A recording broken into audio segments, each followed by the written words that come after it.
ఈరోజు చాలా దురదృష్టం. నిజాం సాగర్ బ్యాక్ వాటర్లో 3 యువకులు ఈత కొట్టడానికి పోయి దురదృష్టవంతం చనిపోవడం జరిగింది. చాలా పాపం తల్లిదండ్రులు ఇక్కడ సోమార్పేట గ్రామం నుంచి ఒకడే కొడుకు, మరి తిమ్మారెడ్డి నుంచి తెల్లారెడ్డి నుంచి చనిపోవడం జరిగింది. నేను కలెక్టర్ గారితో ఎస్పీ గారితో కూడా మాట్లాడడం జరిగింది. మరి జుక్కల ఎమ్మెల్యే గారితో కూడా ఫోన్ చేయడం జరిగింది వాళ్ళకు కూడా. ఎందుకంటే ఇట్లాంటి చిన్న వయస్సులో పాపం తల్లిదండ్రులను బాధించి 3 పిల్లలు చనిపోవడం జరిగింది. ఈతకు పోయి అందులో చిక్కుకొని పోయి ఎటువంటి పరిస్థితులు బయట రాకుండా శవాల్లాగా 3 శవాల్లాగా రావడం.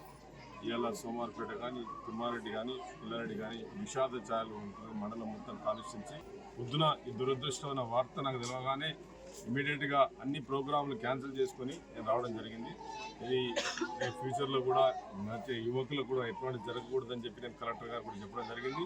మన సంగారెడ్డి అక్కడ నుంచి జుక్కల్ కలెక్టర్ గారితో కూడా నేను మాట్లాడి ఎమ్మెల్యే గారితో మాట్లాడి తప్పకుండా వీళ్ళకి ఏమైనా ఆర్థిక సాయం కానీ పేదలకు చేయడానికి ప్రభుత్వం తరఫు నుంచి నేను ముందుండి చేపిస్తానని చెప్పి మీ ఎమ్మెల్యేగా నేను మదన్ మోహన్ గారు